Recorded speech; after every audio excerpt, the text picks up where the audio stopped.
अस्सलाम वालेकुम दोस्तों। तो आज हम आ गए हैं निसार शहीद पार्क।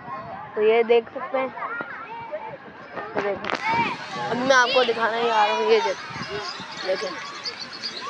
तो गाइस हम आज यहाँ आए हैं, इंशाल्लाह आपको भी मज़ा आएगा और हम भी मज़े करेंगे। ये देखें यहाँ DHA लिखा हुआ है और वहाँ फ्लावर्स हैं, बहुत से लोग आ गए हैं। ये वो है अपना फवारा है। तो गाइस अब हम आ गए हैं ज़ू में।